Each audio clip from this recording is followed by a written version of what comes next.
Hello，歡迎返到嚟漂流書室，我係咕嚕。小朋友，你喺學校有冇試過換新老師？當一個新老師行入教室嘅時候，你會唔會都靜靜地咁樣觀察佢？我哋心裏邊會諗，呢位老師勁唔勁㗎？佢係咪會識好多嘢㗎？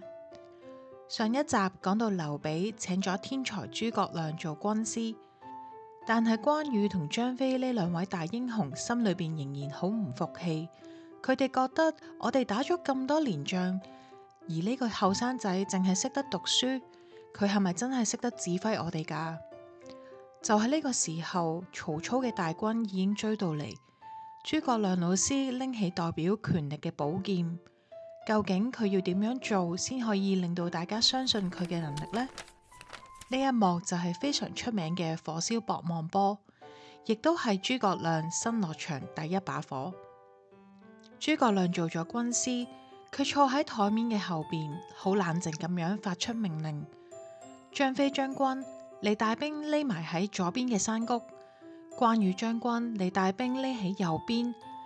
當大家見到火光嘅時候，就即刻衝出嚟。張飛就好嬲咁講：我哋要去打仗，咁老師你喺度做乜嘢啊？我留喺屋企幫你哋準備好慶祝嘅勝利晚餐。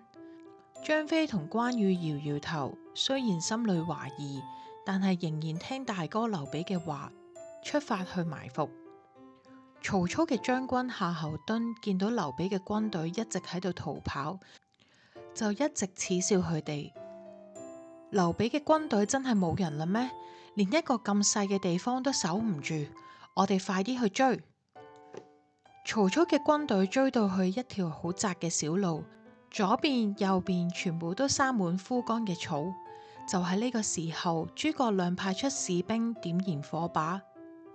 呢個時候風突然間好大，火燒得好快，成條路都變成紅色。曹操嘅軍隊自亂陣腳。就喺呢個時候，匿埋喺山谷嘅關羽同張飛衝咗出嚟，大獲全勝。當佢哋返到去軍營嘅時候，見到諸葛亮老師真係準備好晚餐喺度等佢哋。喺呢個時候，關羽同張飛徹底咁樣佩服，佢哋跳落馬，對住諸葛亮恭敬咁樣敬禮。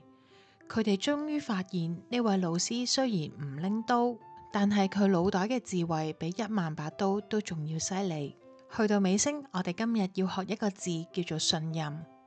信就係解相信，任就係將任務交俾佢嘅意思。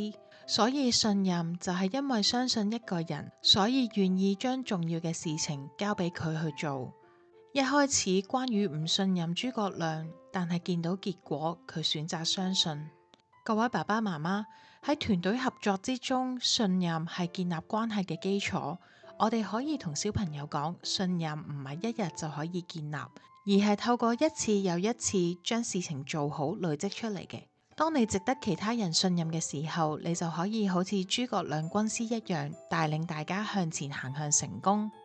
雖然劉備嘅軍隊贏咗一仗，但係曹操嘅軍隊仍然好強大。佢帶住更加多人追上嚟，劉備嘅軍隊帶住好多老百姓一齊逃難。就喺最困難、最混亂嘅時候，一位身穿白色衫嘅英雄要闖入去人群裏邊救一個小 BB。你估佢係邊個？我哋下集漂流書室再見，拜拜。